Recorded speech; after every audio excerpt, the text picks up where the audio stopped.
കളമശ്ശേരി പോളിടെക്നിക്കിലെ കഞ്ചാവ് വേട്ടയുമായി ബന്ധപ്പെട്ട വാർത്തയാണ് ഇന്ന് നമ്മുടെ മുൻപിലേക്ക് ഏറ്റവും ആദ്യം എത്തുന്നത്. KSU നേതാവിന്റെ മുറിയിൽ നിന്ന് 2 കിലോയോളം, അതായത് 1.9 ഗ്രാം 2 കിലോയ്ക്കടുത്ത് കഞ്ചാവാണ് പിടികൂടിയത്. അതുമാത്രമല്ല, ഈ കഞ്ചാവ് പൊടിക്കുന്നതിനുള്ള ഉപകരണം, ഇലക്ട്രോണിക് ത്രാസ്, അങ്ങനെ ഒരുപാട് കാര്യങ്ങൾ ഇയാളുമായി ബന്ധപ്പെട്ട് ആകാശ് എന്ന് പറയുന്ന വിദ്യാർത്ഥിയുടെ മുറിയിൽ നിന്ന് പിടികൂടിയിട്ടുണ്ട്. ഇയാൾ ഇവിടെ വിദ്യാർത്ഥികൾക്ക് കഞ്ചാവ് വിൽക്കുന്ന കണ്ണിയുടെ ഭാഗമാണ് എന്ന നിഗമനത്തിൽ കണ്ടെത്തലിലേക്കാണ് ഇപ്പോൾ അന്വേഷണ സംഘം എത്തി നിൽക്കുന്നത്. ഇന്നത്തെ ഏറ്റവും പ്രധാനപ്പെട്ട കാര്യമെന്ന് പറയുന്നത് ഈ സംഭവവുമായി ബന്ധപ്പെട്ട് കൂടുതൽ പേരിലേക്ക് അന്വേഷണം പോകുന്നു, കൂടുതൽ അറസ്റ്റുകൾക്ക് സാധ്യത എന്നതാണ് ഇപ്പോൾ നമ്മുടെ മുൻപിലെത്തുന്ന ഏറ്റവും പ്രധാനപ്പെട്ട വാർത്ത. വിവരങ്ങളുമായി അമൽനാഥ് പാടിച്ചാൽ കൊച്ചിയിൽ നിന്ന് നമ്മളോടൊപ്പം ചേരുകയാണ്. നോക്കാം എന്താണ് സംഭവിക്കാൻ പോകുന്നതെന്ന്. Amalnath, good morning. ഏതായാലും സജീവ ചർച്ചയായ വിഷയമാണ്, നമ്മളെ ഞെട്ടിച്ച സംഭവം കൂടിയാണ്. KSU നേതാവിന്റെ മുറിയിൽ നിന്ന് 2 കിലോ കഞ്ചാവാണ് പിടികൂടിയത്. ഇപ്പോൾ അന്വേഷണം കൂടുതൽ പേരിലേക്ക് പോകുന്നുവെന്ന് മനസ്സിലാക്കുന്നു. ഈ കഞ്ചാവ് ക്യാമ്പസിലേക്ക് എത്തിക്കുന്ന വഴി അന്വേഷണ സംഘത്തിന് പൂർണ്ണമായും വ്യക്തമായി എന്നാണ് മനസ്സിലാക്കാൻ കഴിയുന്നത്. ഇന്ന് കൂടുതൽ അറസ്റ്റുകൾക്ക് സാധ്യതയുണ്ടോ?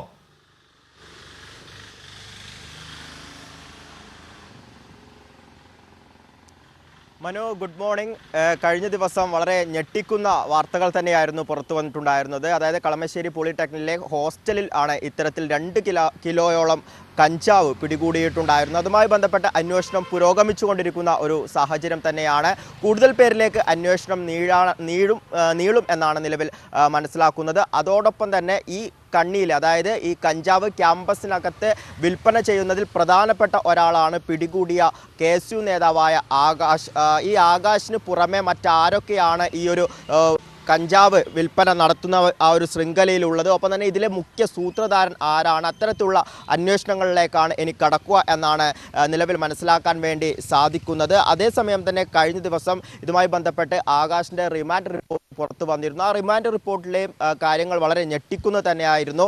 കാരണം കഴിഞ്ഞ കുറേ നാളുകളായി ആകാശിൻ്റെ നേതൃത്വത്തിൽ ഇത്തരത്തിൽ ക്യാമ്പസിനകത്ത് ഈ കഞ്ചാവ് വിൽപ്പന നടന്നിരുന്നു. അതിലേറ്റവും പ്രധാനപ്പെട്ട ഒരാൾ ആയിരുന്നു ഈ ആകാശ്. ഇത്തരത്തിൽ ഈ ക്യാമ്പസിനകത്ത് വെച്ച് തന്നെ, അതായത് ഈ ഹോസ്റ്റലിനകത്ത് വെച്ച്, ഹോസ്റ്റലിലെ മുറികളിൽ വെച്ച് ഈ കഞ്ചാവുകൾ വിവിധ പാക്കറ്റുകളിലാക്കി വിദ്യാർത്ഥികൾക്കിടയിൽ വിൽപ്പന നടത്തുകയായിരുന്നു ആകാശ് ചെയ്തിട്ടുണ്ടായിരുന്നു എന്നാണ് ഈ റിമാൻഡ് റിപ്പോർട്ടിൽ അടക്കം സൂചിപ്പിക്കുന്നത്. കഴിഞ്ഞ ദിവസം പുലർച്ചയോടെ നടന്ന ആ ഒരു റെയ്ഡിൽ ഇതിലെ KSU നേതാക്കളായ ആദിലിൻ്റെയും ഒപ്പം തന്നെ അനന്തുവിൻ്റെയും 11-ാം നമ്പർ മുറിയിൽ നിന്നുമായിരുന്നു ഇത്തരത്തിൽ ഈ കഞ്ചാവ് പിടികൂടിയിട്ടുണ്ടായിരുന്നത്. ആദിലും അനന്തുവും ആ ഒരു സംഭവ സ്ഥലത്ത് നിന്നും പോലീസിനെ കണ്ടതോടുകൂടി ഓടി രക്ഷപ്പെടുകയായിരുന്നു. എന്നാൽ ആകാശിനെയായിരുന്നു പിടികൂടാൻ വേണ്ടി സാധിച്ചിരുന്നത്. ഇത്തരത്തിൽ ഈ റെയ്ഡ് നടക്കുന്ന സമയം ഇവരുടെ മുറിയിൽ നിന്നും കണ്ടെത്തിയിട്ടുണ്ടായിരുന്നത് വിവിധ പാക്കറ്റുകൾ, അതായത് ഈ കഞ്ചാവുകൾ മറ്റുള്ളവർക്ക് വിതരണം ചെയ്യുവാനുള്ള വിവിധ പാക്കറ്റുകൾ, ഒപ്പം തന്നെ കഞ്ചാവ് ചുരുട്ടി വലിക്കുവാനുള്ള വസ്തു, ഒപ്പം ഗർഭനിരോധിത ഉറകൾ, ഒപ്പം തന്നെ ഈ കഞ്ചാവ് തൂക്കി വിൽക്കാനുള്ള ഉപകരണം, ഇത്തരത്തിലുള്ള കാര്യങ്ങളൊക്കെ തന്നെയായിരുന്നു ഈ ഒരു മുറിയിൽ നിന്നും കണ്ടെത്തിയിട്ടുണ്ടായിരുന്നത്. ഈ KSUവിൻ്റെ നേതാക്കളാണ് ഇതിലെ പ്രധാന പ്രതികൾ എന്നാണ് ഏറ്റവും എടുത്തു പറയേണ്ടത്. ആദ്യഘട്ടത്തിലൊന്നും തന്നെ ആകാശുമായി ബന്ധപ്പെട്ട കൂടുതൽ വിവരങ്ങളൊന്നും പുറത്തു വന്നിരുന്നില്ല. പിന്നീടാണ് നമുക്ക് മനസ്സിലാക്കുവാൻ വേണ്ടി സാധിച്ചിട്ടുണ്ട് വളരെ രസകരമായ ചില കാര്യങ്ങളുണ്ട്. സജീവ പ്രവർത്തകനായിരുന്നു. അവിടെ വളരെ രസകരമായ കുറെ അധികം കാര്യങ്ങളുണ്ട്. അതായത് ഈ തുടക്കത്തിൽ മാധ്യമങ്ങൾ നൽകിയ വാർത്തകൾ നമ്മുടെ എല്ലാവരുടെയും മുൻപിലുണ്ടല്ലോ. SFI നേതാക്കളുടെ പേരിലാണല്ലോ വലിയ ആക്ഷേപങ്ങളും ആരോപണങ്ങളും വന്നത്.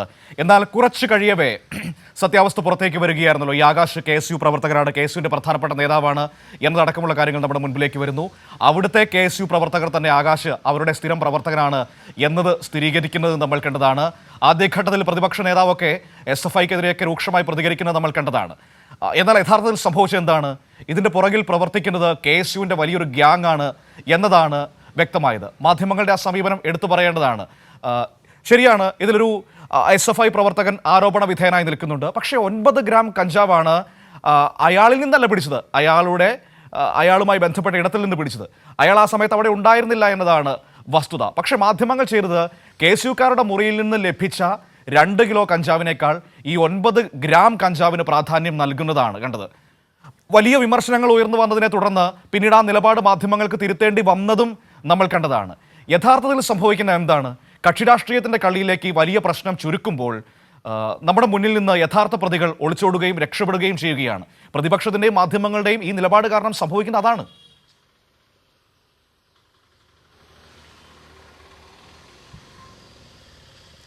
മനു, തീർച്ചയായും ഇത്തരത്തിൽ തുടക്കത്തിൽ പ്രതിപക്ഷമടക്കം SFIയുടെ തലയിൽ ഇടുന്ന ഒരു സാഹചര്യമായിരുന്നു ഈ ഒരു സംഭവമായി കാണാൻ വേണ്ടി സാധിച്ചിരുന്നത്. ഇപ്പോൾ മനു സൂചിപ്പിച്ചതുപോലെ തന്നെ പിന്നീട് അങ്ങോട്ട് അതിൻ്റെ അന്വേഷണം പുരോഗമിക്കുമ്പോഴാണ് ഇത്തരത്തിൽ ഈ ഒരു കഞ്ചാവ് കേസുമായി ബന്ധപ്പെട്ട് KSUവിൻ്റെ വ്യക്തമായ പങ്ക് മനസ്സിലാക്കാൻ വേണ്ടി സാധിച്ചത്. അതിൽ ഏറ്റവും പ്രധാനപ്പെട്ട ഒരു കാര്യം ഇപ്പോൾ സൂചിപ്പിച്ച പോലെ തന്നെ ആദിലിൻ്റെയും അനന്തുവിൻ്റെയും മുറിയിൽ നിന്നുമായിരുന്നു ഈ കഞ്ചാവ് കണ്ടെത്തിയിട്ടുണ്ടായിരുന്നു. അതിൽ പിന്നീട് ആദിൽ തന്നെ മാധ്യമങ്ങളോട് പ്രതികരിക്കുമ്പോൾ അതിൽ ആദിലിൻ്റെ ഭാഗത്തു നിന്നും ഉണ്ടായ ചില പരാമർശങ്ങൾ അല്ലെങ്കിൽ ചില കാര്യങ്ങൾ ശ്രദ്ധിച്ചു കേട്ടാൽ അതിൽ നിന്നും മനസ്സിലാകും.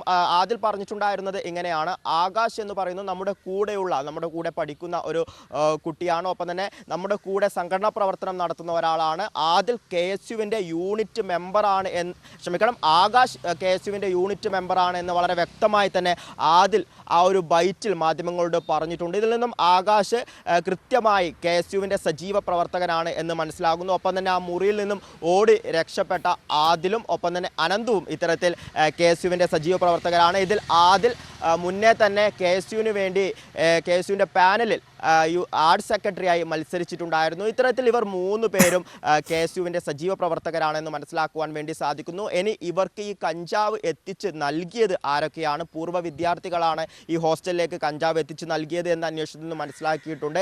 അവർക്ക് ഈ വിദ്യാർത്ഥികളുമായുള്ള ബന്ധം എന്താണ്, ഇനി വിദ്യാർത്ഥി സംഘടനകളുമായി ഉള്ള ബന്ധം എന്താണ് എന്നൊക്കെ അറിയേണ്ടിയിരിക്കുന്നു. അത്തരത്തിലുള്ള അന്വേഷണമാണ് വരും ദിവസങ്ങളിൽ ഉണ്ടാവുക. ഇത്തരത്തിൽ ഇതുമായി ബന്ധപ്പെട്ട് കൂടുതൽ പേരിലേക്ക് ഇന്ന് അന്വേഷണം നീളും എന്നാണ് നമുക്ക് അന്വേഷണ സംഘത്തിൽ നിന്നും മനസ്സിലാക്കുവാൻ വേണ്ടി സാധിക്കുന്നത്. മനു, തീർച്ചയായും ആ രീതിയിൽ തന്നെ കാര്യങ്ങൾ മുന്നോട്ട് പോകുന്നത്. പക്ഷേ പൂർവ്വ വിദ്യാർത്ഥികളാണ് ഈ കഞ്ചാവ് അങ്ങോട്ടേക്ക് കൊണ്ടുവരുന്നത് എന്നാണ് മനസ്സിലാക്കാൻ കഴിഞ്ഞത്.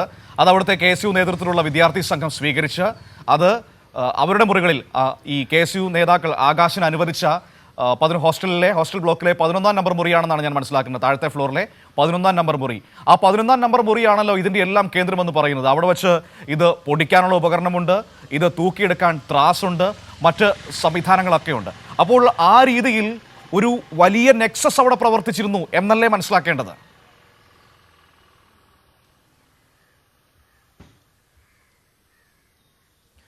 മനോ, തീർച്ചയായും അത്തരത്തിൽ ഇപ്പോൾ സൂചിപ്പിച്ചതുപോലെ തന്നെ ഈ 11-ാം നമ്പർ മുറിയിൽ നിന്നുമാണ് ഇത്തരം കാര്യങ്ങളൊക്കെ തന്നെ കണ്ടെത്തിയിട്ടുണ്ടായിരുന്നു. ഇപ്പോൾ മനു സൂചിപ്പിച്ചതുപോലെ തന്നെ ഈ കഞ്ചാവുകൾ വിവിധ പാക്കറ്റുകളായി നിറയ്ക്കുവാനുള്ള ഒഴിഞ്ഞ പാക്കറ്റുകൾ അവിടെ കണ്ടെത്തിയിരുന്നു. ഒപ്പം തന്നെ ഇവ പൊടിച്ചെടുക്കുവാനുള്ള ഉപകരണങ്ങൾ കണ്ടെത്തിയിരുന്നു. ഒപ്പം ഇവ തൂക്കിയെടുക്കുവാനുള്ള മിഷനുകൾ അവിടെ കണ്ടെത്തിയിരുന്നു. ഒപ്പം തന്നെ ഗർഭനിരോധിത ഉറകൾ ഉണ്ടായിരുന്നു. ഇത്തരത്തിൽ എല്ലാവിധ സജ്ജീകരണങ്ങളും ആ ഒരു മുറിയിൽ ഉണ്ടായിരുന്നു എന്നാണ് നമുക്ക് മനസ്സിലാക്കാൻ വേണ്ടി സാധിച്ചിരുന്നത്. അതായത് ഒരു ബിസിനസ് ചെയ്യേണ്ട, അതായത് ഈ കുട്ടികളുടെ ഇടയിലേക്ക് കഞ്ചാവ് വിതരണം വളരെ സജീവമായി നടത്തുവാൻ വേണ്ട എല്ലാ ഒരുക്കങ്ങളുമായിരുന്നു നമുക്ക് ഈ KSU വിദ്യാർത്ഥികളുടെ മുറിയിൽ നിന്നും കണ്ടെത്തിയിട്ടുണ്ടായിരുന്നത്.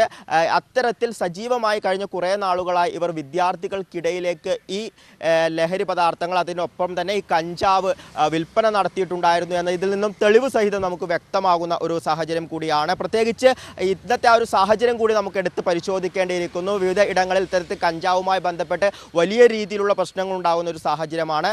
അപ്പോഴാണ് ഈ ഏറ്റവും പ്രധാനപ്പെട്ടത് KSU എന്ന വിദ്യാർത്ഥി സംഘടനയുടെ നേതൃത്വത്തിൽ അവരുടെ മുൻ ആർട്സ് സെക്രട്ടറി വിഭാഗത്തിലേക്ക് മത്സരിച്ച ഒരാൾ, ഒപ്പം തന്നെ KSUവിൻ്റെ യൂണിറ്റ് മെമ്പർ അടക്കമുള്ളവർ ഇത്തരത്തിൽ ഈ ഒരു കാര്യവുമായി മുന്നിട്ടിറങ്ങുന്നു എന്നത് വളരെ വേദനാജനകമായ ഒരു കാര്യം കൂടിയാണ്. അതായത് വിദ്യാർത്ഥികളെ മുന്നോട്ട് നയിക്കേണ്ടത്, സംഘടനാ പ്രവർത്തനം നടത്തി മുന്നോട്ട് നയിക്കേണ്ടവരാണ് ഇത്തരത്തിൽ വിദ്യാർത്ഥികളെ വഴിതെറ്റിക്കുന്നത് എന്നാണ് നമുക്കിതിൽ നിന്നും മനസ്സിലാക്കുവാൻ വേണ്ടി. ഒരു കാര്യം കൂടി അമൽ, ഇതിനിടയ്ക്ക് പോലീസ് എത്തിയ സമയത്ത് ഒരു KSU പ്രവർത്തകൻ അവിടെ ഓടി രക്ഷപ്പെട്ടിരുന്നല്ലോ, ആദിലെന്ന് പറയുന്ന അയാളെക്കുറിച്ച് ഏതെങ്കിലും തരത്തിലുള്ള വിവരങ്ങൾ ലഭ്യമായിട്ടുണ്ടോ?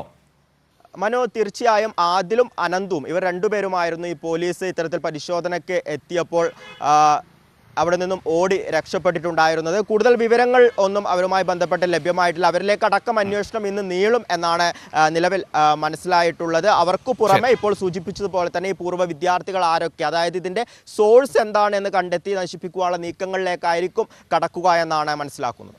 ശരി, ഓക്കെ, താങ്ക് യു. അമലാണ് ഈ വിവരങ്ങൾ നമുക്ക് കൊച്ചിയിൽ നിന്ന് നൽകിയത്.